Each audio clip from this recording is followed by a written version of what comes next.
C'est notre premier contrat. Et vous le refusez. Et on le refuse, ouais. Je pense que ça nous a mis dans une situation difficile, financièrement, mais on voulait vraiment sortir on avait fait 12 ans moi j'avais fait 12 ans de service, et je voulais sortir du projet, je voulais faire du produit. C'est une alchimie qui est pas facile à trouver. Il faut garder, si tu veux, l'attractivité de la version open source, tout en gardant quand même un bon compromis entre les nouvelles fonctionnalités que tu ajoutes dans la version enterprise pour pouvoir continuer à vendre. Sur des projets Akeneo, tu as 20% du temps qui est dédié à la technique. En réalité, les 80% du temps, ça va être dédié à déterminer ce que c'est qu'un produit. Je suis Pierre L'Hôpitalier, cofondateur de Kaibi, société spécialisée dans le digital et le développement applicatif. Ces 15 dernières années, j'ai eu la chance de rencontrer de nombreux CTOs et talents du monde de l'IT qui le sont devenus. Aujourd'hui, je leur donne la parole et ils nous donnent leur vision.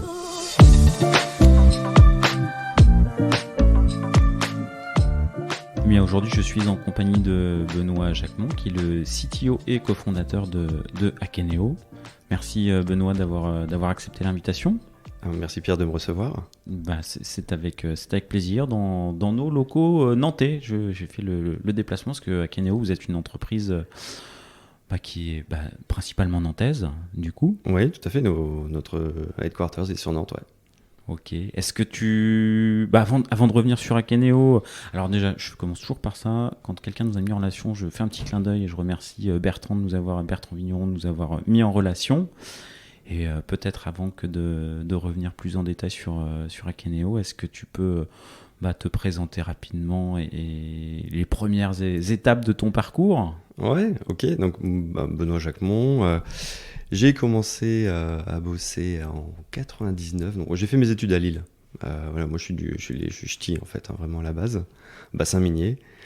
Et j'ai fait mes études à Lille. J'ai bossé mon premier job, c'était dans le groupe Holder. Le groupe Holder, c'est une boulangerie industrielle avec pas mal de marques, dont une des plus connues, c'est Paul.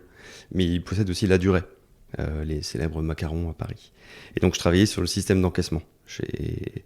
Chez Paul, j'ai eu l'occasion de faire le passage à l'an 2000, donc faire le tour de France pour installer des cartes pour les BIOS des caisses enregistreuses pour qu'elles supportent le passage à l'an 2000. Elles sont supportées ? Elles ont tenu, ça c'est bien fait. Ok, ouais. On pouvait vendre des croissants et des macarons le 1er janvier. Exactement, ouais. Ok, tu bossais sur le système d'encaissement, le soft ou le soft, ouais, le soft et le matos. On avait C'était assez intéressant, technologie pas tout à fait récente, et du Pascal Objet, puis on a passé en Delphi, avec des back-office Oracle. Dans chaque magasin Paul, il y avait un serveur Oracle à l'époque. Et chaque machine était un PC, en fait. Chaque caisse enregistreuse était un PC qui était connecté au serveur Oracle, mais capable d'être déconnecté, arrêté, etc. Enfin, c'était des challenges assez intéressants. Le monde de la boulangerie, c'est assez intense en termes pour le matériel et le logiciel. Ouais, c'était pour le logiciel aussi ? Ouais, Gare du Nord, ils vendaient un pain au chocolat à la seconde. D'accord. Donc, tu as une pique de charge importante sur le stand qui était Gare du Nord. D'accord, ok. Donc, tu as commencé par du développement en Pascal. Ouais, c'est ça. Pascal Objet, Delphi. Et puis après, j'ai rejoint Smile en 2001. Smile, c'était à Montpellier. Donc j'ai eu la chance d'être parmi les premiers de l'agence de Montpellier. Smile à l'époque, donc ESN qui est assez connu maintenant, mais c'était 40 personnes à l'époque quand je suis arrivé. On était 3 à Montpellier, on en parlait un peu, on a passé les câbles dans les bureaux. J'ai eu l'occasion de passer beaucoup de temps avec Alain Arditi, qui est un des fondateurs de Smile. Bref, j'étais extrêmement bien encadré, j'ai appris énormément. Donc j'ai commencé là en développeur Java Oracle, et puis j'ai eu la chance de commencer à faire d'autres langages, du PHP, beaucoup de CMS open source à l'époque aussi. Et puis, est-ce que Smile est très très tourné autour de l'open source de manière générale, du coup ? Ouais, tout à fait. Ce qui n'était pas forcément le cas à l'époque. À l'époque, c'était surtout grosses applications Java Oracle. On avait fait le site du Crédit Lyonnais. On avait fait une application qui s'appelait Pégase, qui était le contrôle technique de l'aviation civile. Donc, d'accord. On avait travaillé avec la DGAC. Enfin, c'était assez intéressant. Et puis, Smile a pris le virage de l'open source, et c'est là que ça a vraiment explosé en termes de croissance. Et donc toi, tu étais dans les 40 premiers salariés de Smile. Ouais, tout à fait. Ouais. Et Smile, ça a démarré à Montpellier, l'histoire ou ça, non, ça a démarré à Paris. Ça a démarré à Paris, je saurais plus trop te dire quand exactement, 95, un truc comme ça. Et donc, il lance des agences hyper tôt, en fait, à Montpellier. Ouais. D'accord. Ouais, Ok. c'était un des fondateurs qui voulait en fait sortir de Paris et il avait décidé d'aller à D'accord. Montpellier. Ok, bon, ça y est, on a les dessous de. Et toi, donc Ch'ti qui descend jusque dans le sud, alors. Voilà, bah, si tu veux, j'ai pris direct la ligne droite vers le sud et je me suis arrêté là, À Montpellier. à Montpellier. Ouais. Ok, ok. Et tu termines CTO de Smile. C'est ça, je termine en 2008-2009, je monte à Paris, ça fait un moment quand la direction me parlait de ça, j'avais envie de rester à Montpellier, puis finalement je monte à Paris pour des raisons personnelles parce que j'ai rencontré ma femme à Paris et bah là il m'offre le poste de CTO du groupe Smile qui à l'époque c'est 600 ou 700 personnes.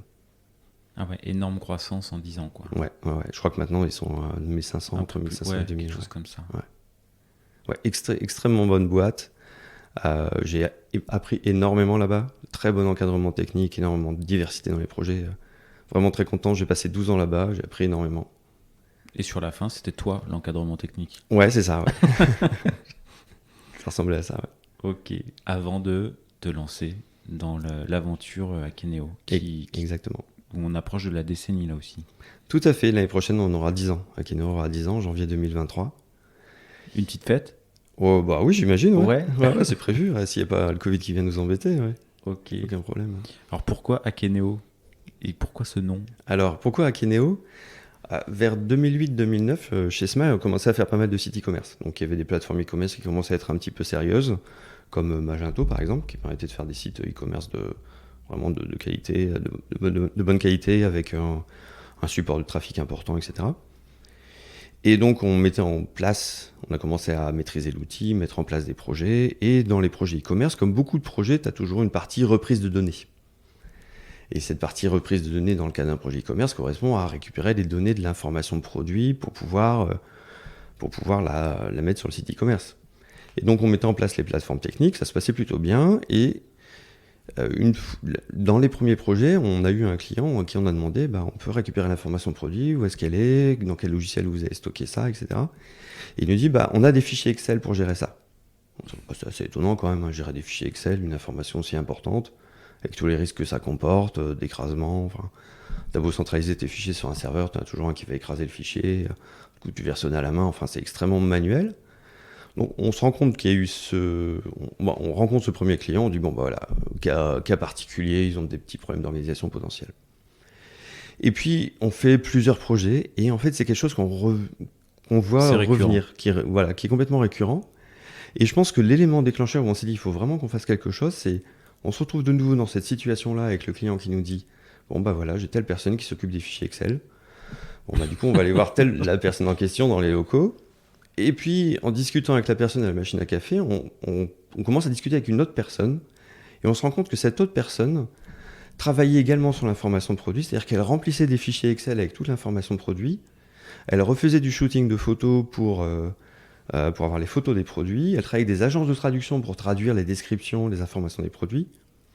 Mais ils ne bossaient pas du tout ensemble parce que la personne avec qui on bossait pour la direction Internet et cette autre personne travaillait pour la direction magasin. Et donc, c'était les mêmes produits? Ils étaient exactement les mêmes produits, sauf qu'ils étaient vendus en magasin et sur Internet. Mais comme c'était deux organisations, deux départements différents, ils ne communiquaient pas du tout entre eux. Et donc là, on s'est dit, il y a un vrai problème de centralisation de l'information produit. Et c'est un peu ce qu'on se dit maintenant quand on explique ce qu'on fait nous, c'est que quand tu vends des choses, il y a deux assets qui sont importants. C'est les clients à qui tu vends les choses. Et donc ça, il y a des outils pour gérer les clients, ça s'appelle des CRM. Maintenant, tout le monde a des CRM, c'est évident. C'est même plus un sujet. Tu centralises tes informations clients. Et par contre, l'autre asset qui est extrêmement important, ce sont les produits que tu vends.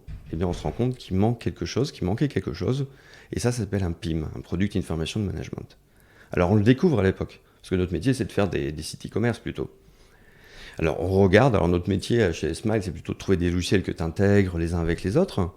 Et donc, on regarde un peu ce qu'il y a autour de nous, et on se rend compte qu'il n'y a pas d'outils vraiment destinés aux clients ou aux utilisateurs avec qui on travaillait. Ça n'existe pas? Alors, ça existait, mais c'est des outils extrêmement lourds, vraiment plus proches des ERP, donc plutôt des outils que l'IT va prendre en main.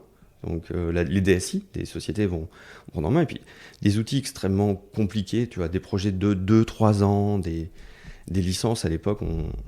Un des outils qu'on avait vu qui s'appelait Heiler, qui était racheté depuis par Informatica, c'était 500 000 euros par an de licence pour l'utilisation de l'outil. Par utilisateur ou par Par catalogue. client. Par catalogue, si tu veux. D'accord. Donc ce qui était énorme, si tu veux. Ça, c'était largement plus cher que leur site e-commerce. Donc on s'est dit, il manque vraiment quelque chose, on a continué à chercher, et puis finalement on s'est dit, il faut qu'on lance nous quelque chose.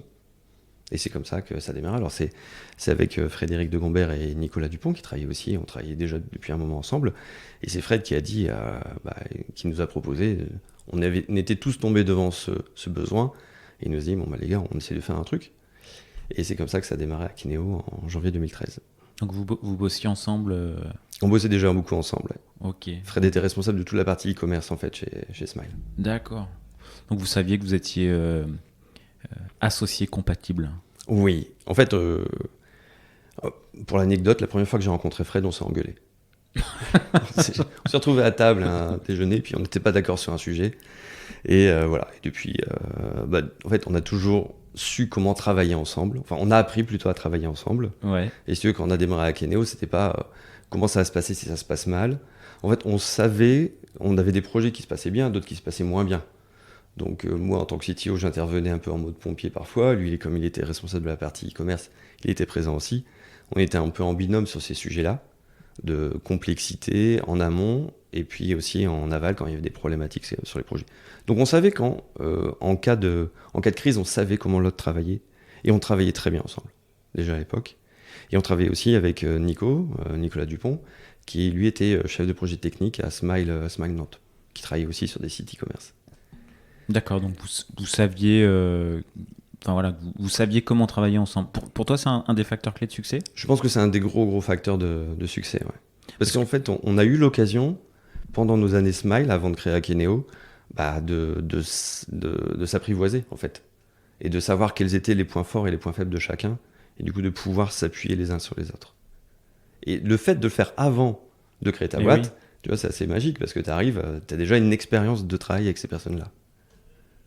Je pense aussi que c'est un facteur. Moi, j'ai eu l'occasion de travailler 4-5 ans avec mon associé aussi avant. Effectivement, je pense que c'est un vrai facteur clé de succès, quoi. Savoir que tu vas pouvoir travailler ensemble, que tu vas être aligné sur la durée, et t'inscrire dans la durée sans souci, quoi. Ouais. D'autres facteurs clés de succès ? Bon, du coup, le soft, vous aviez vu qu'il y avait un besoin. Identification d'une problématique client, claire. C'est ça. Pour nous, clairement, il y avait un marché. Là, ça nous paraissait évident. Et on a eu la possibilité de commencer très tôt avec des clients qu'on avait déjà chez Smile et qui avaient cette problématique et avec lesquels on avait discuté et qui étaient d'accord pour être nos premiers clients à Kinéo. Ah, ça fait un bon petit démarrage, quoi. Ouais, ça fait un bon petit démarrage. Alors, ça n'a pas fonctionné exactement de la façon dont ce client aurait bien voulu. Ce client aurait bien voulu qu'on développe leur PIM. Donc, il y avait un joli chèque à la clé. Mais la problématique, c'est qu'on aurait fait un PIM très spécifique, un logiciel très spécifique pour ce client-là. On n'aurait pas fait un outil générique qu'on aurait pu vendre à d'autres. Ouais. Et ce qui était intéressant, c'est que c'est un client plus dans le luxe. Et en fait, très rapidement, on s'est retrouvé à travailler avec Feu Vert. Qui est plus rien à voir. Absolument rien à voir. Donc, et on a travaillé à EcoChamp juste après. Donc. Pour donner une idée, en fait, c'est quoi en quoi ça impacte ton soft, Feu Vert ou le luxe, dans ta conception de l'archi, dans ta modularité, dans ta généricité? Ça aurait changé quoi, en fait? Par exemple, sur le luxe ou sur la mode, tu as de la saisonnalité. Toi, tu as tes collections printemps-été, automne-hiver. Donc, si tu fais un PIM où tu implémentes... Sur les pneus aussi? Alors, sur les pneus aussi, voilà. C'est vrai. Et c'est un peu différent. Ouais. Et tu as aussi tous les systèmes de workflow qui peuvent être vraiment spécifiques. Alors, tu vas retrouver bien sûr des choses similaires. À un moment, tu vas avoir besoin d'une photo de ton produit, tu vas avoir besoin d'une description de ton produit, peut-être même des traductions si tu es à l'international. Mais en fonction des métiers, ça peut être tellement spécifique et plus ton client, en plus dans le luxe, ils aiment beaucoup le spécifique, ils ont vraiment une image.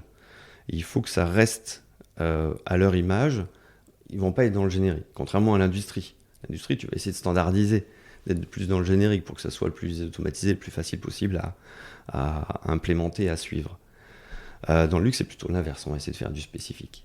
Donc je pense que si on était parti sur un projet vraiment dédié à ce client-là, il y avait vraiment un risque de se retrouver avec des fonctionnalités ou des process implémentés dans l'outil qui ne correspondraient pas à d'autres clients. Du coup, ce que tu sous-entends, c'est que ce projet-là qui vous tendait les mains, vous le refusez? Ouais, on le refuse. On dit... C'était votre premier contrat? Ouais, c'était notre premier contrat. Et vous le refusez? Et on le refuse, ouais. Ouais, on était un petit peu, oui. Mais c'est spécial, hein? C'est spécial. Je pense que ça nous a mis dans une situation difficile, financièrement. Pour être honnête, hein, l'entreprise a failli. On faisait pas tellement attention à ce qui se passait au niveau de la trésorerie. Voilà, c'était un sujet... on avait entendu parler, on connaissait la théorie de la trésorerie, mais quand en pratique, tu n'as plus de trésorerie dans ta boîte, à un moment, ça s'arrête. Ça ferme, ouais. Ouais, ça ferme, voilà. Et ça, alors, je pense que on était un peu trop, on commençait à avoir des bonnes prises au niveau des clients, on commençait à avoir des implémentations qui avançaient, donc on était un peu trop la tête dans le guidon, et on s'est pas rendu compte qu'il y avait cette échéance de trésorerie qui arrivait, et on a failli à un moment vraiment, vraiment être en cessation sur les salaires, quoi. Mais donc ça, c'était la première... c'est toute première année, ouais. Première année, ouais. Dans les 6 mois après la création, ouais. Ok, et donc vous refusez quand même ce contrat? Alors on l'avait refusé avant, on s'est dit merde, pourquoi on l'a refusé? Et en fait, sur le moment on s'est dit t'es vraiment trop débile, ça te ment trop prétentieux, tu te dis d'avoir refusé un truc comme ça. Mais on voulait vraiment sortir on avait fait 12 ans moi j'avais fait 12 ans de service. Et je voulais sortir du projet, je voulais faire du produit. Ouais, ok. Et ça, je pense qu'on était tous les trois alignés là-dessus. Et je pense que c'était une très bonne décision. Alors, on s'en est sorti sur la partie trésorerie, évidemment, sinon on ne serait pas là, je pense, aujourd'hui.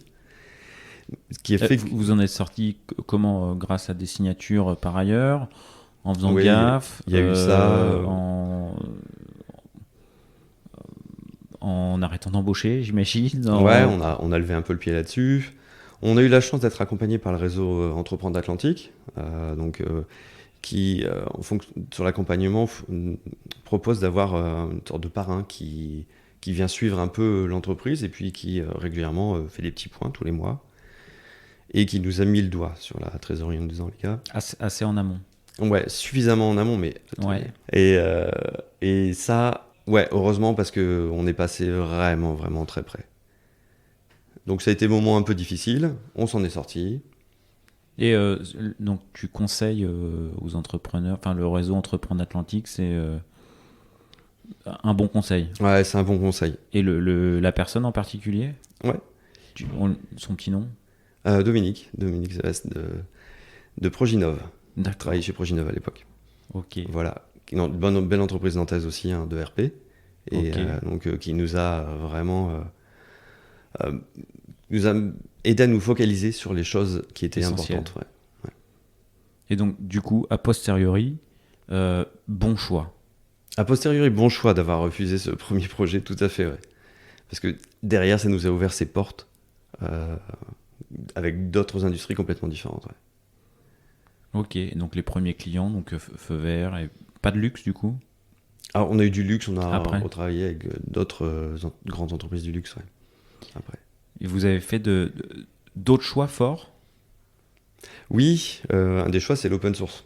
Ça, c'est un des choix fondamental. Un héritage de Smile? Un héritage de Smile, tout à fait. Et une des raisons pour laquelle on est resté aussi longtemps chez Smile, c'est aussi parce qu'il y avait cet aspect-là, open source, qui nous parlait, tu vois, d'un point de vue humain. Tu vois, le côté un peu éthique aussi, de pouvoir dire tu fais quelque chose qui puisse servir à d'autres, même si tu n'as pas forcément une relation commerciale avec ces personnes-là. Alors ça peut paraître antinomique avec l'idée de faire une entreprise à vocation tu vois, financière, quoi. L'idée, c'est quand même de gagner de l'argent, à un moment, pour pouvoir travailler, continuer à avancer, à faire grandir, et puis de payer les salaires. Puis on avait aussi beaucoup travaillé sur la partie e-commerce avec Magento. Et Magento, c'était un bon exemple pour nous de modèles open source qui fonctionnaient bien. C'est-à-dire que tu avais des projets Magento avec la version dite communautaire, qui est complètement open source, gratuite, Et puis tu avais d'autres projets avec des clients plus importants qui utilisaient donc la version dite entreprise avec des fonctionnalités avancées. Et l'intérêt, c'est que dès le début, tu profitais, grâce à l'open source, en fait, de plusieurs avantages. Le premier, c'est que tu es visible très vite et dans le monde entier. C'est-à-dire que quand on a commencé, on n'a pas eu notre version Enterprise dès le début. On l'a eu 2 ans après la création d'Akeneo. On a travaillé sur notre version open source. Et rapidement, en fait, on a eu notre version open source, notre PIM, qui a été implémentée en Australie, alors que ce n'était pas du tout prévu à l'origine comme marché. On n'avait pas prévu d'aller attaquer le marché australien. Mais le fait de poser ton code à un endroit, il faut suivre quelques bonnes pratiques. Tu fais tout en anglais, par exemple. Mais à part ça, tu poses ton code sur GitHub. Les gens vont le trouver via des recherches sur Google. Ils vont dire PIM, et puis ils vont tomber dessus. Et ils vont pouvoir l'installer. Et ça, c'est une force du modèle open source. Parce qu'une fois qu'ils l'ont installé, après, tu as créé une relation avec eux, même si c'est eux qui ont entamé la relation, qui ont créé la relation. Toi, tu les connais pas encore, mais à un moment, ils vont peut-être passer à ta version Enterprise, qui, elle, est la version qui est payante. Il y a une autre manière que de... Enfin, vous ne facturez que la version entreprise, ou est-ce que il y en a qui prennent la version gratuite, open source, et ils vous appellent pour du conseil, de l'intégration, d'autres choses? Alors, on a travaillé un peu comme ça au tout début. Notre tout premier projet était comme ça. On a fait l'intégration nous-mêmes. Ça nous a permis de rendre compte à quel point quels étaient les problèmes d'intégration aussi. C'est hyper important. Mais notre modèle, c'est aussi de travailler avec des partenaires. C'est-à-dire qu'en fait, on travaille beaucoup avec les sociétés de services, les ESN, pour implémenter Akeneo. On va travailler avec des grandes ESN, Capgemini, Accenture. On travaille avec des ESN plus spécialisés, comme D&D par exemple. On va travailler avec des ESN un peu entre les deux, comme Smile, qui sont nos partenaires. Et lorsqu'on fait un projet Akeneo, eh bien, il y a toujours, c'est toujours tripartite. Il y a toujours Akeneo, le client et le partenaire qui va faire l'intégration du projet. Quand on fait un projet Akeneo, ça veut dire quoi du coup? C'est-à-dire qu'il y a du dev spécifique pour le client? Ouais. Ça veut dire c'est des problématiques d'intégration? Ça veut dire quoi? Ouais, c'est des problématiques d'intégration. Donc vraiment, le PIM, c'est un outil que tu vas retrouver au centre de ton système d'information. C'est-à-dire que lui, en général, il va être en aval de l'ERP, il va recevoir des informations de l'ERP type le code du produit, peut-être le prix du produit, mais il n'y aura pas de description ou de données de type média. Puis il y a un travail d'enrichissement qui est réalisé au sein du PIM pour maintenant je vais faire des descriptions marketing, je vais faire les traductions, je vais rajouter des images. Et une fois que tout est là et que tout a été validé d'un point de vue qualité, ça peut être envoyé vers les sites e-commerce ou vers le catalogue papier ou vers des revendeurs qui eux-mêmes vont revendre les produits et qui ont besoin donc de l'information produit pour revendre les produits. Donc ton PIM, il est connecté au site e-commerce, aux boutiques et à des revendeurs, quoi. Ouais, c'est ça. Si tu vas chez Feu Vert, par exemple, tu as ce qu'on appelle la PLV, la publication lieu de vente. Ouais. Donc tu vois, c'est les petits écrans que tu vois avec des produits qui s'affichent, des informations. Ça vient de Akeneo. Tu as les codes barres dans les rayons, ça vient de Akeneo. D'accord. Dans la caisse enregistreuse, enfin la caisse, ça vient aussi d'Akeneo, mais le site, ça vient d'Akeneo. Donc c'est au centre, donc forcément, tout seul, le PIM, il ne sert à rien. Il doit être connecté pour servir à quelque chose. Donc, les projets Akeneo, c'est faire de l'intégration de différents systèmes pour aller chercher la donnée produit, le PIM étant la source de vérité, si tu veux, sur la donnée produit. Et c'est quoi les problématiques récurrentes, les enjeux que vous rencontrez sur les projets d'intégration comme ça? Ça peut être des enjeux de type plus technique, mais en réalité, ça va être on va dire de la plomberie, entre guillemets. C'est comment est-ce que je connecte mon ERP qui me génère des fichiers XML dans un format un peu bizarre et comment je les intègre dans mon PIM. Vous avez votre propre format de fichier? Nous, on a notre propre format de fichier, mais on a des outils qui permettent aussi de les convertir. Ou c'est l'intégrateur qui s'en occupe. Mais ce qu'on se rend compte, c'est que sur des projets Akeneo, tu as 20% du temps qui est dédié à la technique. En réalité, les 80% du temps, ça va être dédié à déterminer ce que c'est qu'un produit. À quoi ressemble un produit dans mon entreprise. Et ce qui est marrant, c'est que si tu vas dans une entreprise, n'importe laquelle, et tu demandes à différents départements, c'est quoi un produit pour vous, c'est quoi les attributs d'un produit, qu'est-ce qu'on doit faire apparaître comme information dans un produit, eh bien tu risques d'avoir des sons de cloche extrêmement différents. Alors forcément, quand tu vas aller parler à la DSI, qui sont plus proches de l'ERP, ils vont te donner un certain nombre d'informations. Tu vas parler à la logistique, ils vont te parler de poids, de taille. Tu vas parler au marketing, ils vont te parler de description, d'assets, d'expérience produit. Et donc l'idée, une des problématiques, des plus grandes problématiques en fait sur ces projets PIM, c'est de se faire rencontrer toutes ces personnes-là et se dire, bon, on va essayer d'avoir une vision de ce que c'est qu'un produit ensemble. Et d'avoir une vision unifiée de ce que c'est qu'un produit. Et donc, tu as une partie organisationnelle en fait qui est assez importante, qu'on n'imaginait pas complètement d'ailleurs au début quand on a lancé Akeneo. Et on s'est rendu compte assez vite que parfois c'était de l'accompagnement au changement et puis faire parler des gens qui n'avaient pas l'habitude de se parler entre eux. D'accord, donc ça fait partie des enjeux sur chaque projet, faire Ouais. parler les différents corps de métier dans une même entreprise. Ouais. Alors du coup, moi, ça m'intéresse de savoir, tu disais, qu'est-ce que c'est un produit? On a des définitions différentes là entre les différents corps de métier, mais Ouais. d'une entreprise à une autre, c'est pareil. Enfin, il y a des versions, des définitions de ce qu'est un produit complètement différentes aussi. Complètement différentes. Alors évidemment, tu en parles d'industrie ou en fonction de ce que tu vends, tu vas avoir des choses extrêmement différentes. Tu vends des télés, bien sûr, tu as toujours le nom, description des assets, mais tu vas avoir le nombre de ports HDMI, par exemple, ou tu vois la résolution. Ça, c'est très propre à ta télé. Ouais. Si tu vends des fauteuils, ça va être sur les tissus, donc, ça va jouer sur les tailles, les poids. Donc ça dépend énormément de ton industrie. Et quand on va travailler en B2B, on travaille avec des gens très pointus, par exemple, sur les pompes hydrauliques. Et si tu veux, ils ont un nombre d'attributs et de typologies de produits extrêmement dingue. C'est des gens qui vendent des pompes hydrauliques à toutes les autres industries. Donc, tu as besoin de pompes hydrauliques pour faire de la, je sais pas moi, des garnitures de portières chez Renault, et tu as besoin de pompes hydrauliques pour mettre dans les Rafales de chez Dassault. Enfin, voilà. Donc, à chaque fois, ça va être des caractéristiques hyper différentes, et c'est pas les mêmes pompes hydrauliques. Pourtant, tu dis une pompe hydraulique, bon. Et en réalité, tu as une richesse énorme de l'information produit en fonction des clients. Et donc, c'est d'ailleurs la première étape qui est réalisée lors d'un projet Akeneo. Tu vois, c'est ce dont on parlait.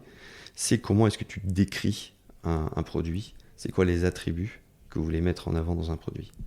Et ça, tu le fais à chaque fois, tu le refais à chaque fois. Alors, on a des consultants, les partenaires aussi ont une expérience qui fait qu'ils peuvent aiguiller ou aider quand ils connaissent un peu une industrie en particulier. Mais tu recommences presque à chaque fois. Tu n'arrives pas en disant, un catalogue, c'est ça.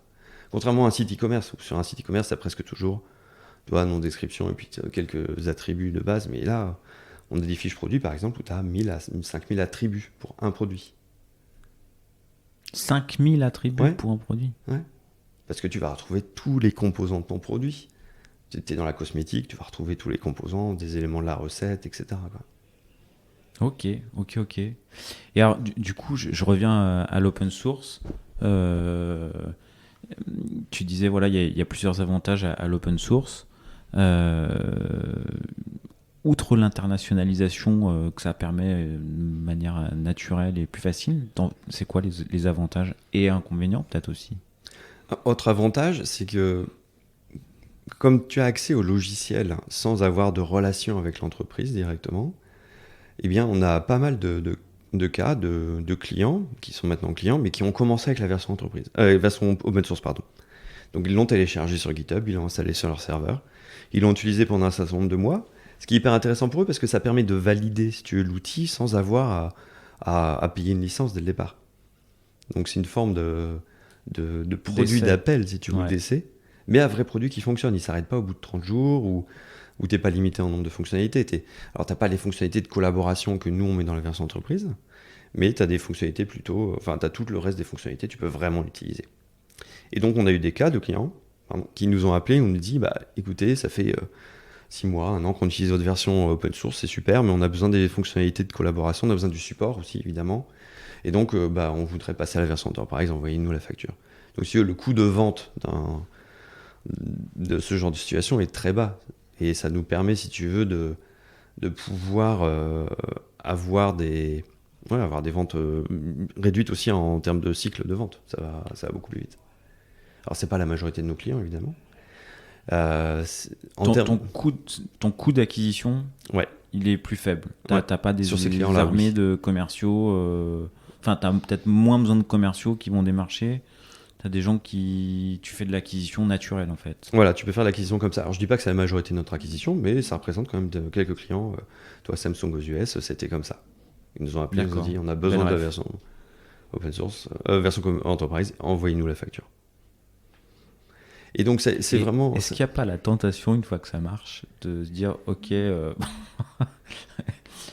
bon, j'ai l'impression que tu as l'air. Enfin, l'open source, il y a un petit côté éthique, il y a une petite philosophie derrière, mais est-ce qu'il n'y a Ouais. pas cette tentation, comme on a connu sur d'autres produits, de dire, bon, bah ça y est, on a une base client, il y a plein de gens qui utilisent la version gratuite, bah, on va faire payer la version gratuite, allez, symboliquement maintenant quand même. Ah, c'est une... Ouais, oui, et c'est vrai qu'on pourrait avoir ça. Alors, c'est une version qui est... La version qu'on a open source, elle a une vraie licence open source. C'est-à-dire que si on décide, nous, de fermer le code source et de le rendre payant, les gens pourront toujours prendre le code source juste avant qu'on le ferme et en faire un autre logiciel. Ah, d'accord, ok. Donc, et ça s'est vu dans le passé. Il y a eu des CMS open source comme ça qui ont complètement périclité. C'est-à-dire que l'entreprise qui était derrière a complètement disparu. Et il ne reste plus que le logiciel open source qui a pris la place, si tu veux, du logiciel vendu par l'entreprise. Donc ça, c'est peut-être même un des risques, si tu veux, c'est que derrière l'open source, tu peux imaginer que quelqu'un décide de prendre notre version open source et puis d'en faire un outil commercial. C'est possible, c'est autorisé par la licence. Et de faire un concurrent. Akeneo 2, quoi. Un Akeneo 2 qui... Enfin bon, là s'il y avait un Akeneo 2 appelé Akeneo 2, Non, il ne pourrait pas s'appeler Akeneo 2. Ça poserait souci. Non, mais non. sur le principe... Sur le principe, c'est possible. C'est tout à fait possible. Alors, c'est hyper intéressant parce que si tu fais ça, si quelqu'un fait ça et qu'ils arrivent à faire mieux que nous, ça veut dire que nous, à un moment, on a ralenti et on n'arrive plus à innover autant qu'on devrait le faire. Donc, ça nous maintient un peu sur le grill, cette histoire-là.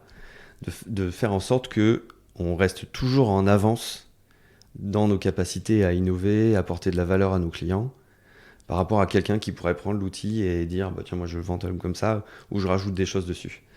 On veut être les mieux placés, on veut continuer à être les mieux placés pour faire évoluer notre propre outil. Et alors, est-ce que tu fais évoluer ta version open source? Complètement. Ouais.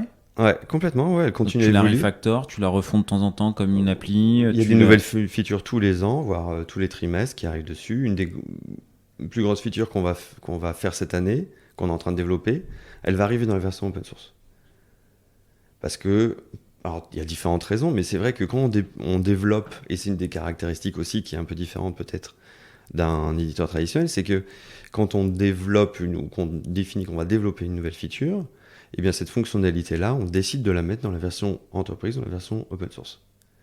Et donc il y a des bonnes raisons pour le faire.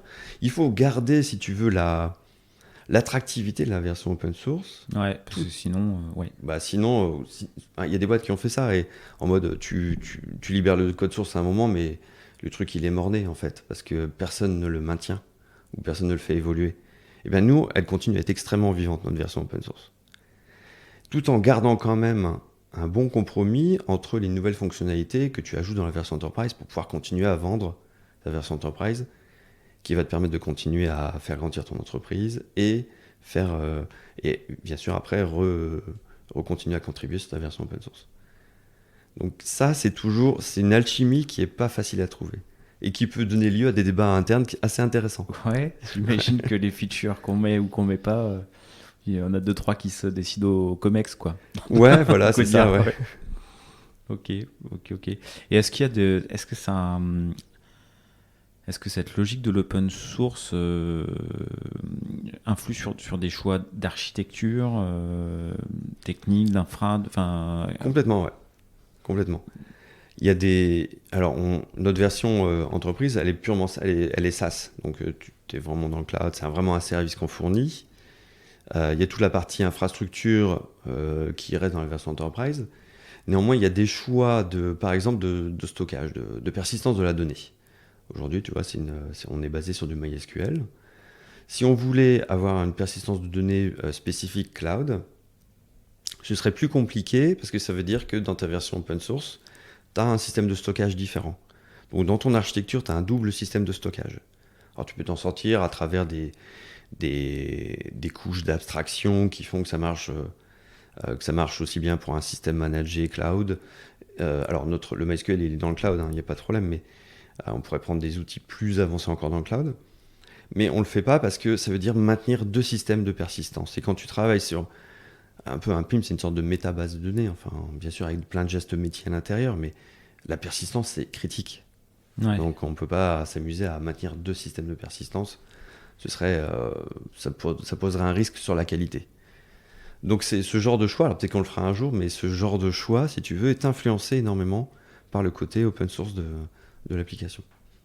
Il y a d'autres choix qui sont influencés par. Enfin, Alors ce qui est rigolo, c'est qu'il y a une partie de nos développements quand on travaille sur la version open source, donc tu vois, on travaille sur GitHub, je sais pas si tu vois comment c'est fait, Ouais. mais tu as des pull requests, ouais. donc tu as des discussions. Et il y a des discussions des gens d'Akeneo. Tu vois parfois les développeurs discuter du bout de gras, si tu veux, entre eux, pour savoir si c'est la bonne implémentation pour telle ou telle fonctionnalité. Et parfois, tu vois arriver quelqu'un de la communauté qui vient mettre son grain de sel dans les discussions internes, mais en fait qui sont publiques, parce qu'elles sont sur GitHub. Et ça, ça peut avoir des petits impacts aussi sur des choix. Mais c'est rigolo parce que tu es un peu dans le feu de l'action de ta discussion et tu t'oublies finalement que tout ça est ouvert et accessible à tout le monde. Mais tu te fais ramener rapidement à la réalité et c'est très bien. C'est d'avoir ce process aussi de développement qui est visible depuis l'extérieur. Est-ce qu'il y a des inconvénients? Est-ce qu'il y a des choses, ça vous a desservi ce choix-là? Alors au tout début, on avait des clients, si tu veux, sur l'open source qui n'étaient pas encore tout à fait 100% matures. Et donc, ils étaient en mode, oh là, vous faites de l'open source, c'est-à-dire qu'à tout moment, quelqu'un peut aller bidouiller le code, mettre une backdoor, et puis ça va créer un trou de sécurité. Ce qui n'est pas le modèle open source. Le modèle open source, les contributions sont vérifiées, on n'accepte pas n'importe quoi, c'est vérifié autant que le développement interne, voire plus, puisque c'est pas l'interne. Mais...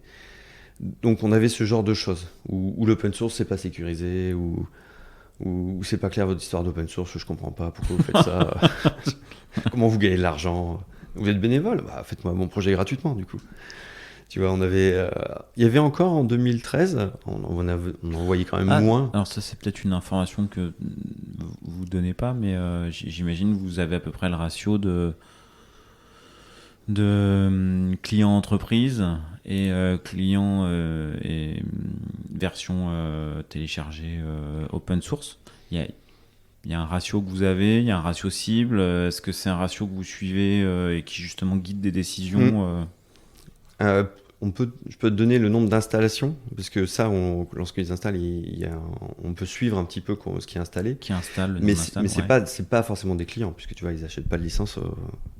Ouais, entre le nombre d'installations payées et le nombre d'installations totales, ça c'est un ratio que vous avez. En fait. Ouais, c'est un ratio qu'on a. On a à peu près 80 000 installations de la version open source dans le monde. Ouais. Ce qui représente un volume important, si tu veux. Le nombre de clients, je ne vais pas forcément en parler, mais c'est pas du tout les mêmes ordres de grandeur. Néanmoins, si tu veux, tu peux te dire c'est 80 000 installations. Si parmi ces 80 000 installations, tu as 1% qui ont envie de passer à la version entreprise, qui ont besoin de passer à la version entreprise, bah ça te fait un pool de clients potentiels qui est énorme. Tu as un relais de croissance très fort. Ouais, puis j'imagine que les efforts commerciaux, ils sont portés vers... Allô, j'ai vu que vous aviez téléchargé la version. On a ça aussi, ouais. Ça fait partie de notre prospection. Ouais. Ok. Et vous êtes combien aujourd'hui chez Akeneo Aujourd'hui, on est 320 chez Akeneo. Parce que là, j'ai cru voir que vous aviez fait plusieurs levées de fonds. Oui. Et qu'il y en a une... c'est début d'année début d'année, tout à fait. J'imagine que... gros levier et grosse... ça génère de la croissance dans les effectifs et dans les projets, du coup. Oui, tout à fait. Ouais. C'est vraiment l'idée, c'est de continuer à accélérer. Donc là, on a levé 122 millions d'euros en début d'année. Et alors, il y a le sujet du marché américain. C'est un sujet important. On a déjà une équipe là-bas à Boston. On a des très beaux clients aux US. Mais on veut continuer à augmenter. C'est le plus gros marché pour nous, les US, clairement. Donc on veut... Aujourd'hui ? C'est potentiel. C'est le plus gros marché potentiel. Et aujourd'hui, ça représente une part vraiment... ça représente pas mal. Aujourd'hui, ça celui avec le plus grande croissance, clairement.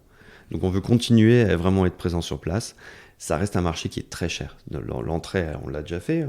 On n'est plus en mode on essaie de rentrer, on est rentré, mais maintenant on veut continuer à étendre notre présence sur le marché américain. Et ça nécessite beaucoup de fuel pour avancer. Pourquoi tu dis que c'est un marché qui est très cher, en fait ?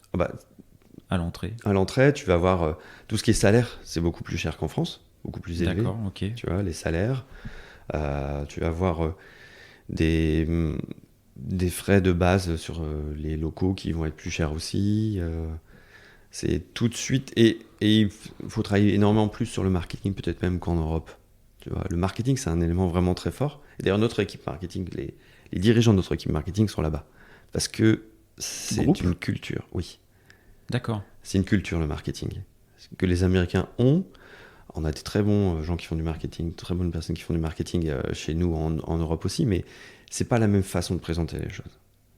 Et ça, on a mis un peu de temps à se rendre compte, tu vois, de cette différence culturelle que tu pouvais avoir entre les US, la France, l'Allemagne, qui est aussi un grand marché pour nous, et l'Angleterre aussi encore.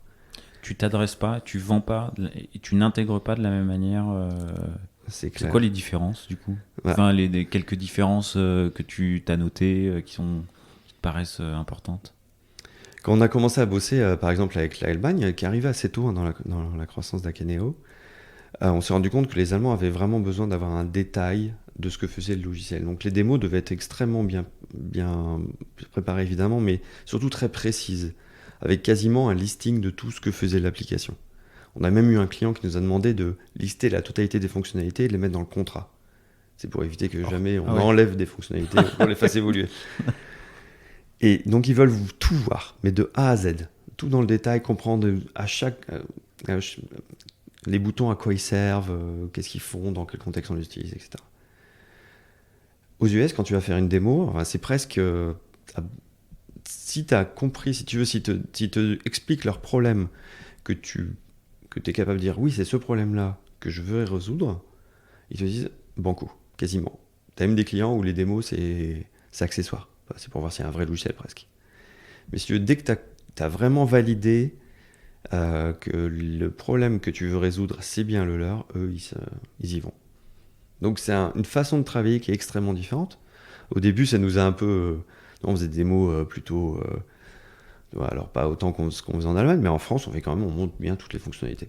Et on a commencé à faire ça, et rapidement, mais ok, c'est bon. Bon, c'est quoi le problème que vous voulez résoudre avec votre logiciel? C'est ça qu'ils nous demandaient les Américains. Et si on tombait pile sur leur problème, c'est bon. C'était signé, quoi. C'était presque, ouais. On n'avait pas besoin de rentrer dans le détail sur les démos. D'accord. D'autres différences que tu as pu noter Ouais. Notre modèle est vraiment basé, tu vois, sur le partenariat, dont on parlait. Donc on travaille toujours avec des partenaires. En Allemagne, aucun problème avec ce sujet-là. Les entreprises avec lesquelles on bosse, d'ailleurs, ont souvent leurs partenaires attitrés, et du coup, on va faire des partenaires avec ces boîtes-là. Aux US, ils s'attendent à avoir une présence de l'éditeur beaucoup plus forte. Et donc, le partenaire c'est pas forcément qu'il est en retrait, mais l'éditeur, en tout cas, doit être vraiment là dans tous les points projets, à s'assurer que tout se passe bien, etc. C'est vraiment une présence très forte et très attendue des clients. Ils comprennent le principe du partenariat, de travailler avec quelqu'un qui fait l'implémentation, mais l'éditeur doit être là. Et certains ont même demandé à ce que ce soit nous qui portions la responsabilité des projets. Pour l'instant, on a toujours réussi à dire non, mais tu vois, c'était vraiment le grand truc des Américains, c'est votre problème si ça marche pas. Et c'est vrai que pour moi, c'est le problème d'Akeneo, des partenaires, faire en sorte, c'est une collaboration, de faire en sorte que tout se passe bien. Mais oui, ce modèle de partenariat nous, quand on travaille avec des Américains, on le fait évoluer d'une manière différente. On le présente d'une manière différente et on travaille d'une manière différente. Ok. Non, c'est intéressant parce que moi j'ai parlé dans le podcast de comment on fait pour travailler avec différentes cultures, mais en fait ensemble dans ta société, et beaucoup plus rarement, enfin ça n'avait pas été abordé le fait de la partie client en fait, ouais. Où effectivement c'est culturellement différent aussi. Puis après tu vas avoir des différences en plus régionales. Tu vas travailler avec des gens du Texas ou de l'Arizona. C'est pas pareil. C'est pas pareil que les gens qui travaillent sur la côte Est ou la côte Ouest. Hein. Ah ouais, ouais. En quoi? Par exemple, je sais pas si c'est la distance, mais ils ont besoin d'avoir un contact presque plus humain, plus physique, les gens du sud des États-Unis, en tout cas de ce qu'on a vu. Hein. Tu vas les voir sur place, là c'est magique. Là ils sont hyper contents de te voir, etc. Chose qui paraît plus banale pour des gens peut-être de la côte Est ou de la côte Ouest. Et donc, alors franchement, ça c'est quelque chose que c'est empirique, ou est-ce que tu vous faites accompagner par des gens qui vous disent ok, dans ce pays-là va falloir vendre comme ça, au Texas c'est comme ça qu'il faut faire, enfin vous vous êtes fait accompagner ou pas? Alors, on s'est pas vraiment fait accompagner par des gens qui seraient des consultants ou des choses comme ça. Alors, déjà, il y a eu le parti empirique. Ouais, C'est un peu cogné au mur, si tu veux en trouver la sortie. c'est Et le principe. c'est le principe, on a eu quelques bleus, hein. Et puis aussi, on a embauché beaucoup de gens localement, qui fait que eux savent comment parler avec ces différentes personnes. Tu vois, il y a toujours le truc du small talk, tu vois, je sais pas comment dire en français, mais parler de la pluie et du beau temps. Si tu veux, Ouais. ça c'est hyper important pour les Américains. Et tu parles pas forcément des mêmes sujets. Le sport, par exemple, c'est hyper important. Et en fonction de avec qui tu vas parler de telle équipe de la NBA ou alors du football américain, tu vois. Et donc, faut que tu fasses gaffe, parce que bon, sinon, il peut y avoir tu peux tomber C'est marrant. sur ceux qui sont pas, ou tu vas parler, si tu vas à Minnesota, tu vas parler du hockey, tu vois. Est-ce que vous avez vu le match et des trucs comme ça? Donc, faut que tu te maintiennes à jour sur des sujets comme ça quand tu vas parler avec des clients. Est-ce que ça fait partie de ton... C'est vrai qu'on n'a pas forcément parlé de... Bon, ton rôle entre année 1 et année 10, c'est pas le même, mais Ouais, clairement. bah tiens, parlons-en. Année 10, aujourd'hui, tes casquettes et ton rôle, ça fait les avant-ventes. Enfin, c'est quoi tes différentes casquettes aujourd'hui et c'est quoi l'évolution que tu as connue en 10 ans? Ouais.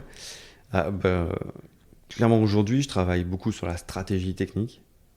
Comment faire en sorte de soutenir la croissance de l'entreprise d'un point de vue technique et de faire en sorte qu'on arrive à continuer à développer de fonctionnalités et à répondre aux attentes des clients. Il y a une partie avant-vente où ça peut être intéressant pour les clients de discuter avec un des fondateurs ou avec le directeur technique s'il y a des sujets techniques. Donc là, tu regardes qui a gagné le match. Ouais, c'est ça, ouais. Et puis, ouais, donc j'interviens beaucoup avec l'équipe produit qui développe, mais j'interviens effectivement avec. On a des consultants techniques qui travaillent avec nos partenaires pour faire en sorte que ça se passe bien, les projets. Et puis aussi, j'en parlais un petit peu l'avant-vente.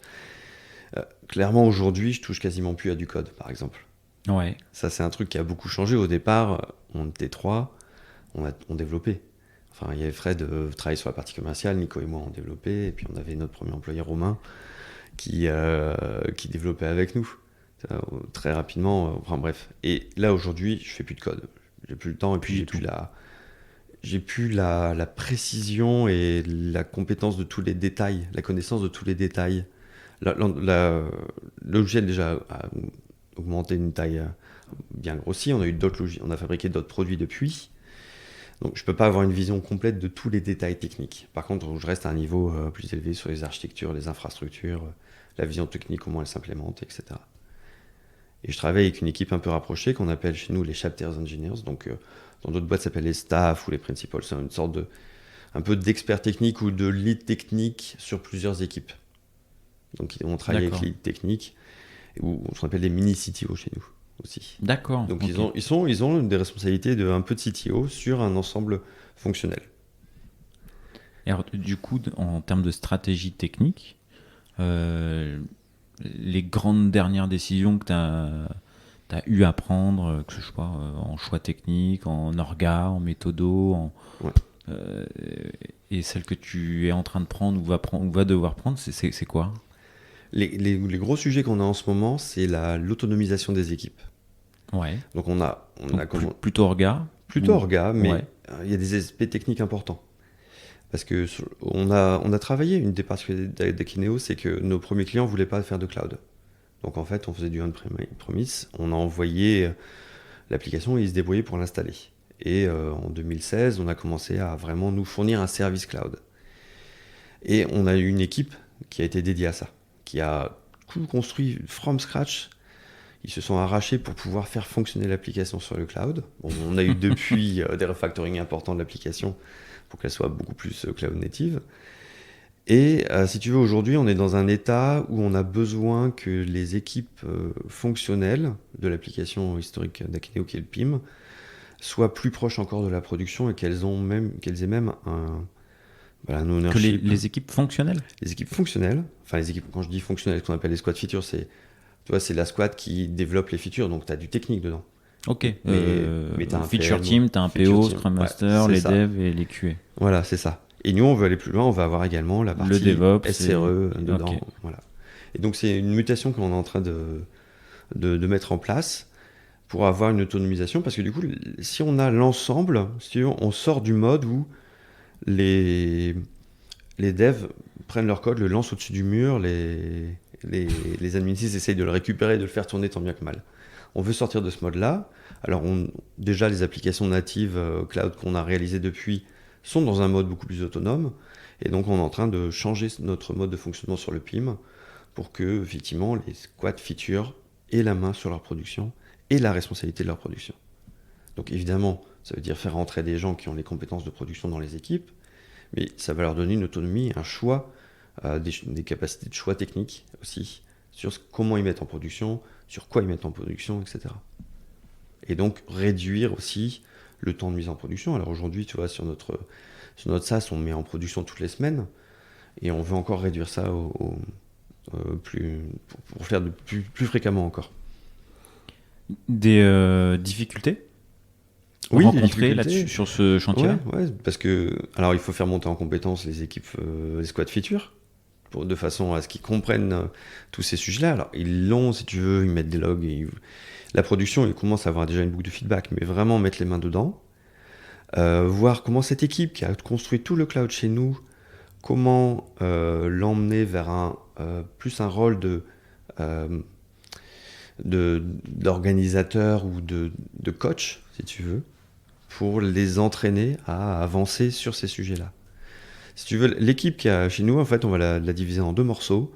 On va la diviser en équipe dite plateforme, c'est-à-dire une équipe qui va mettre à disposition des outils, qui va développer des outils pour aider les autres équipes, et une équipe dite enablement. Alors ça vient d'un truc qui s'appelle team topologie, je sais pas si ça te parle. Non. Voilà, bon, c'est de la terminologie d'équipe, en gros. Ouais. Et tu as les team plateformes, c'est des équipes au service d'autres équipes. On fournit des outils. Et l'enablement team, c'est des sortes d'équipes d'experts qui vont s'assurer que tout se passe bien, faire du coaching, emmener les gens vers les bonnes solutions, etc. Mais tout en faisant en sorte que ce soit vraiment les gens qui prennent leurs décisions et qui gardent la propriété de leurs décisions et leur autonomie. Donc on est en train de changer complètement cette organisation-là aujourd'hui chez Akeneo, et c'est hyper intéressant parce que globalement on a vraiment une bonne traction, les équipes sont hyper prenantes, partie prenante de ces sujets-là. Ils voient bien de toute façon qu'en termes de scalabilité, tu peux pas tenir si tu as une équipe dédiée au cloud par laquelle tout doit passer. Le seul moyen de tenir la croissance, c'est de faire en sorte que chaque équipe possède sa prod, okay, soit autonome et puisse grandir. C'est comme ça que tu vas paralyser ta charge. Petite question, rien à voir. Est-ce que les gens qui sont sur la version gratuite et la version open source, la version open source et la version entreprise, est-ce que ça tourne, ou est-ce qu'il y a des gens qui veulent vraiment bosser sur la partie open source parce que éthiquement, enfin ça leur plaît d'être là-dessus, et d'autres qui au contraire se disent mais non, moi je veux être sur la version entreprise? En termes de mindset, est-ce qu'il y a des différences? Alors, en fait, il y a pas mal de cas où quand tu vas développer une fonctionnalité, même une fonctionnalité, tu vas avoir une partie qui va se retrouver dans la version open source, une partie dans la version entreprise. Okay. C'est pas un sujet du coup. Donc c'est pas vraiment un sujet. Et au contraire, même ça peut être même un facteur d'attractivité pour l'entreprise, de dire je vais travailler sur un outil open source. Parce que quand les gens arrivent, ils ont déjà leur login GitHub, et si tu veux, sur leur CV un peu... GitHub, ça sert un peu de CV pour les développeurs. Ouais. Si tu veux, c'est hyper facile pour eux de dire regarde le code que j'ai développé, voilà, c'est open source chez Akeneo. C'est pas du side project, c'est du vrai code industriel utilisé par une entreprise. C'est clairement, Donc c'est plutôt positif comme approche. Ouais. On n'a jamais eu quelqu'un qui s'est dit oh là là, non, surtout pas open source. À la limite, les premiers commits qu'on a fait, on était un peu fébrile. On se dit tu vois, tu développes devant tout le monde. Qu'est-ce que les gens vont penser de ton code, etc. C'est marrant, tu as parlé de bonnes pratiques, j'ai pas rebondi tout à l'heure, mais effectivement, quand ton code open source, il est visible de l'extérieur. Ah oui. Tu m'as dit, tu m'as dit, l'anglais, on fait tous les commentaires en anglais, mais du coup, en termes de bonnes pratiques, il y a des choses que tu imposes, toi, en tant ou que tu suis, ou qui sont importantes pour toi? quelque part, je suis un peu responsable de la qualité de ce Ouais. qui sort, mais en réalité, le mindset qu'on a chez nous des développeurs fait que ils sont aussi Tout très le dans monde la est aligné. qualité. Ouais. Ils n'ont pas forcément les mêmes pratiques. Parfois, tu vois, en fonction des équipes, ça peut varier légèrement. Mais l'idée, c'est toujours de faire mieux. Il y a vraiment cette idée de l'amélioration continue. Ça, c'est un truc qui est très fort chez les développeurs. Et ils vont même, tu vois, on a des outils, par exemple, qui vérifient la qualité du code. Et tu as différents niveaux. Tu as du niveau, oui, moi je vérifie le code. Et puis tu as le niveau un peu extrême où là, le code doit être vraiment mais, super nif, etc., à tous les niveaux. Et de même, ils vont augmenter le niveau au fur et à mesure. De façon à avoir du code, mais vraiment, vraiment impeccable. Et ça, c'est au niveau du recrutement que tu filtres ce mindset ou c'est toi qui insuffle dans ta casquette de responsable de la qualité du code qui sort Ouais. et qui est comité Bah, c'est un petit peu des deux. Tu vas chercher des gens qui ont ce mindset-là, si tu veux, qui ont envie de faire de la qualité. Tu vas pas chercher des gens qui ont envie de. Alors, on peut. C'est pas forcément des gens. L'inverse, c'est pas des gens qui ont envie de faire du code dégueu. Tu vas avoir des gens. Oui, Tu, effectivement. tu vas avoir peut-être des gens qui vont être très bons tu vois, à défricher des choses ou à faire des POC. Tu vois, à faire des prototypes. Ils vont aller très vite sur des prototypes. Bah, ceux-là, tu vas les associer à des gens qui sont très bons pour faire du code de qualité. Ce qui fait que si tu les mets ensemble, bah, tu vas avoir de l'innovation et de la qualité en même temps. Et donc, il faut trouver les bonnes personnes qui vont bien ensemble, mais il faut que ça soit assez complémentaire. Mais oui, c'est au moment du recrutement, tu t'assures que la personne elle a quand même ça dans son mindset. Et puis, les équipes s'imposent d'elles-mêmes, ces sujets-là. Alors, ce qui est toujours hyper important, c'est de s'assurer que tu construis pas une équipe à partir de zéro sur des profils juniors. Tu vas toujours prendre une équipe où tu vas toujours avoir des profils qui sont là depuis un petit moment, qui ont déjà les pratiques, tu fais rentrer un ou deux juniors, tu les fais monter en compétences, et puis au bout d'un moment, ces juniors qui sont devenus un peu seniors peuvent aller créer une autre équipe à côté, etc. Mais tu as toujours cette culture de qualité qui va être dispatchée sur l'ensemble des équipes. C'est quoi les pratiques sur lesquelles tu transiges pas? La Quand il y a- sécurité. Ah, la sécurité, Ah ok. ouais, alors là, Enfin, dans le dev, du coup? dans le dev, ouais, tout à fait, ouais. Ok, ça veut dire quoi tout le monde chez toi, les normaux WASP, tout le monde connaît Ouais, alors tout le monde, oui, les gens ont une bonne connaissance de ces sujets-là, mais ça va être, oui, tu peux avoir des sujets, par exemple, sur, alors, est-ce qu'on met le point-virgule à cet endroit-là ou à un autre, ou là, ils font leur choix, il n'y a aucun problème, tu vois, ça me passe un peu au-dessus. Euh, Par contre, effectivement, bah là, on a fait telle requête SQL avec un X d'injection, là, Bon, l'injection SQL, tout le monde sait et ça ouais, transige c'est pas. ça transige pas. Après, on prend des outils qui font que c'est très difficile de faire de l'injection SQL. Faut vraiment le faire exprès, faut contourner tous les outils, toutes les libs pour aller pouvoir faire de l'injection SQL. Mais ce genre de choses, ouais, on transige pas sur la sécurité. C'est le seul truc, si tu veux, où à la limite je peux dire non, ça c'est mort, ça passe pas. Et la performance aussi. D'accord. Bah, par Vous faites exemple, des tirs de perf ouais, on fait des tirs de perf, on suit les performances de nos productions, choses comme ça. Mais si tu vois passer, alors je fais plus de code, mais ça m'arrive d'en lire quand même assez régulièrement, de lire des pull requests, histoire de me maintenir à jour quand même, tu vois. Ouais. Et si tu vois quelqu'un qui commence à itérer sur des lignes d'un tableau et que le tableau potentiellement il peut faire 10 000 entrées ou 1 million d'entrées, bon voilà, ça tu lui dis non, ça va pas le faire. Mais en réalité, entre eux, ils se l'ont déjà dit certainement. Ok. Ok. Et alors, du coup, on parle de ce filtre-là, ce mindset, tu le filtres un peu au niveau recrutement. Ça se passe Ouais. comment le recrutement chez vous? Alors le recrutement chez nous, bon, t'as 4 étapes. Ça peut paraître un peu long, mais chaque étape est extrêmement importante. Donc la première étape, c'est la partie vraiment plus RH, hein, tu vois. Donc on a les responsables de recrutement qui discutent avec la personne. Après, pour les devs, ils voient un engineering manager, donc qui sont les managers qui gèrent les devs directement. Après, ils font l'entretien technique. Alors moi, si c'est si c'est un senior ou un expert, c'est moi qui vais le faire. Sinon, ça va être les chapters qui bossent avec moi, les chapter engineers qui bossent avec moi. À chaque étape, il peut y avoir un no-go. Et la toute dernière étape, c'est de rencontrer l'équipe avec laquelle la personne va travailler. Et là, cette dernière étape, en fait, on demande à l'équipe, est-ce que vous voyez travailler avec cette personne? Et ils doivent répondre oui ou non. Donc, c'est la seule question C'est la seule question qui... Alors, ils se débrouillent dans l'entretien, si tu veux, ils posent les questions qu'ils veulent, techniques ou pas, ou vraiment, c'est hyper libre. Mais à la fin de l'entretien, ils doivent pouvoir affirmer, oui, je veux bien travailler avec cette personne ou non. Alors, ils doivent. C'est Miguel, unanime. ouais. Oui, il faut que ce soit unanime, ouais. S'ils n'arrivent pas à se mettre d'accord, il faut qu'ils se mettent d'accord. Enfin, s'il y en a, s'il y en a vraiment. S'il y en a un qui dit, écoutez, là, moi je le sens pas, et qu'il y en a 5 sur 6, Alors, bah, ça dépend après si ils les. doivent se mettre d'accord, quoi. Ouais, ils doivent se mettre d'accord. En général, s'il y en a un qui dit je le sens pas, et si les autres sont un peu mitigés, tu vois, si, dans ce genre de truc, ce qu'on dit, c'est que s'il y a un doute, il n'y a pas de doute. Classiquement. Voilà. Ok. Et tu me disais que c'était pas toujours dans les bureaux, les entretiens? Ouais. Ouais, on les fait. On a la chance d'avoir des bureaux assez sympas sur Nantes, à la place Mélinette, pour ceux qui connaissent à Nantes. Et on a un petit parc derrière le bureau de 4000 mètres carrés avec des tables, Wi-Fi, etc. Ce qui fait qu'il y a beaucoup de gens qui travaillent quand il fait beau, beaucoup de gens qui travaillent dehors. Et moi, j'aime bien faire les entretiens, justement, dehors. C'est assez sympa. Parfois même en marchant. On fait le tour du Ah parc. Ouais. C'est assez sympa, ça détend. Ok, tu fais une balade, c'est ça. un entretien balade, quoi. Ouais, entretien balade, ouais. Il n'y a pas de CV en main, il n'y a pas de. Non, bah, on le CV, discute, quoi. Le CV en général, je l'ai regardé avant, ouais, donc je l'ai en tête. Ouais. Et puis on discute, ouais, on discute. C'est vraiment discuter. Moi, j'aime pas trop faire les entretiens type tableau blanc, tu vois, ou faire bosser les gens en amont en disant, bon bah, tu me feras tel exercice ou tel projet, et puis on regardera le code ensemble. Non, ça c'est pas trop mon truc. Moi, je préfère essayer de savoir comment la personne réfléchit. Et ressentir aussi la personne. Ouais, exactement. Ok.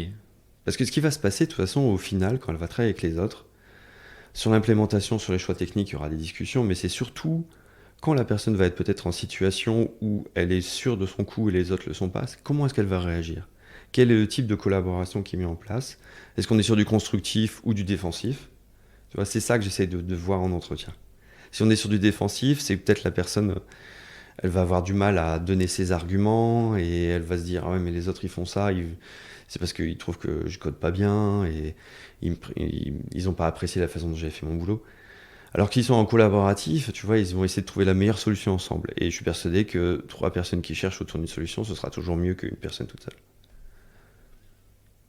C'est des pratiques, oui, donc effectivement, que tu promeus. Oui. Pair programming, mob programming. Exactement, ouais. Ça, ils font beaucoup aussi, ouais. Peut-être je voulais revenir rapidement sur l'open source. Du coup, est-ce que votre stack, toute votre stack dev, enfin infra peut-être pas, mais tu pousses tous les choix techniques côté open source? Tu as parlé de MySQL, ouais. Côté langage, côté base de données, tout est plutôt orienté open source?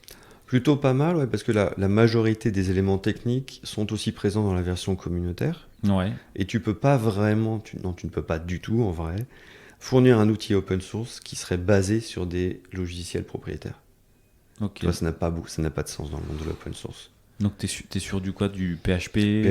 MySQL, des choses assez classiques, framework Symfony, on est en React et TypeScript sur le front.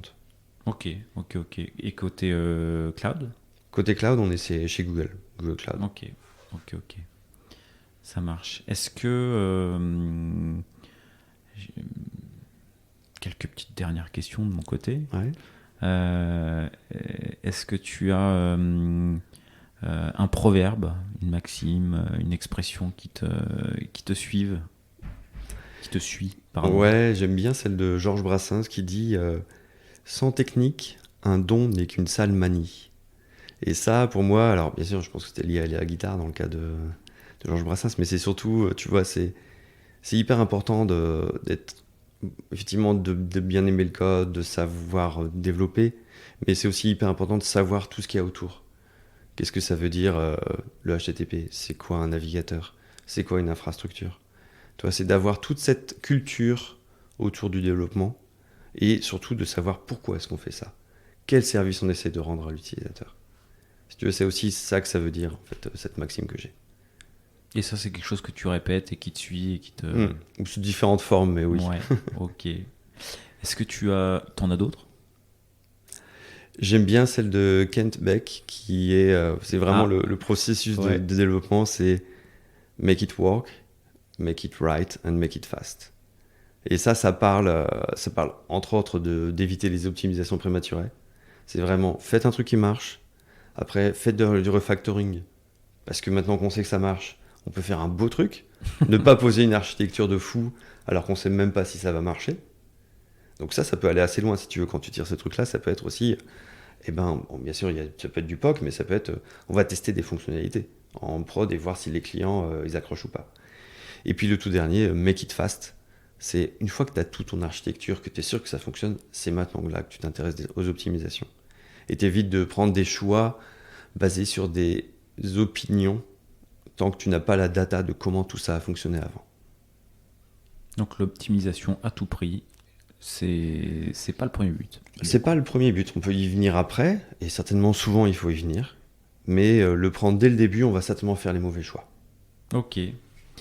Est-ce qu'il y a une question que je t'aurais pas posée et que tu aimerais bien que je te pose?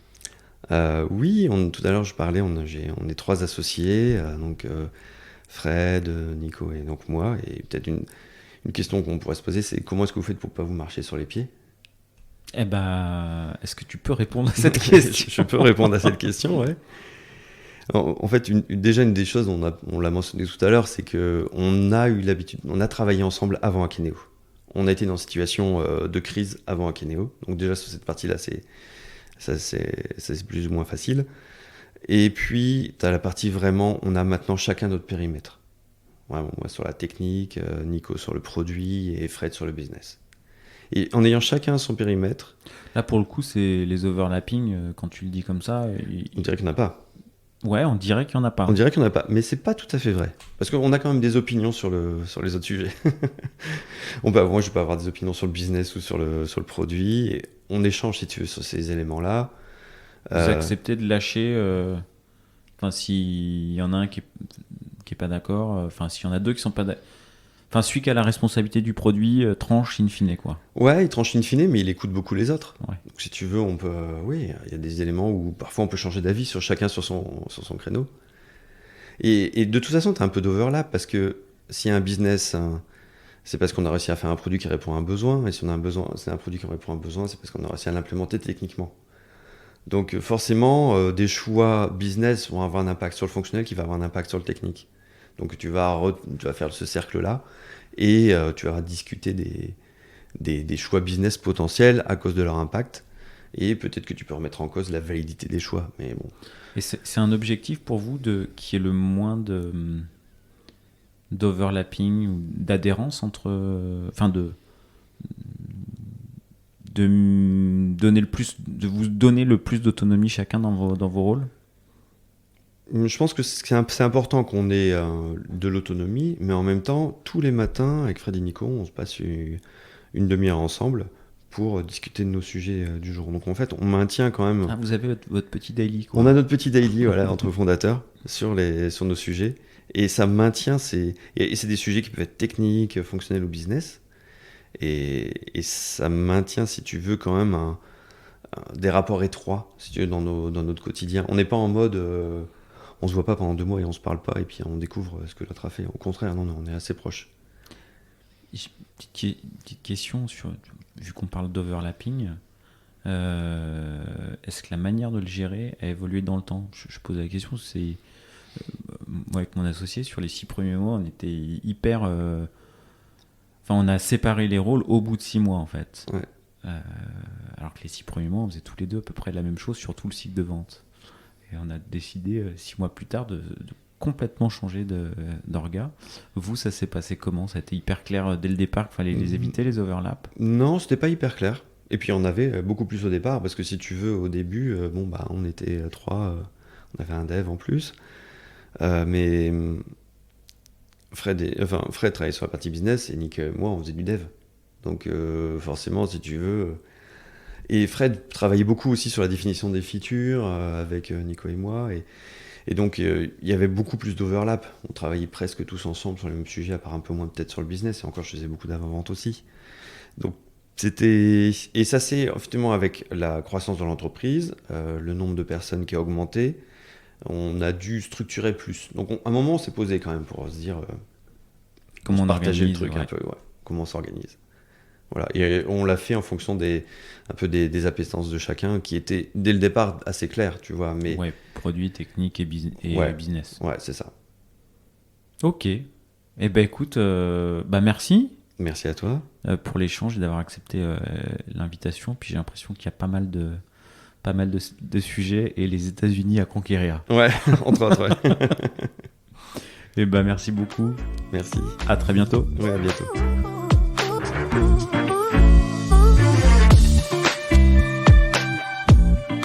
L'épisode est terminé, j'espère qu'il vous a plu, et si c'est le cas, c'est le moment de prendre 2 ou 3 secondes de plus pour 2 ou 3 clics. Un petit clic pour un pouce bleu, ou un petit clic pour un partage aux copains, ou un petit clic pour vous abonner et ne pas rater le prochain épisode. À très bientôt.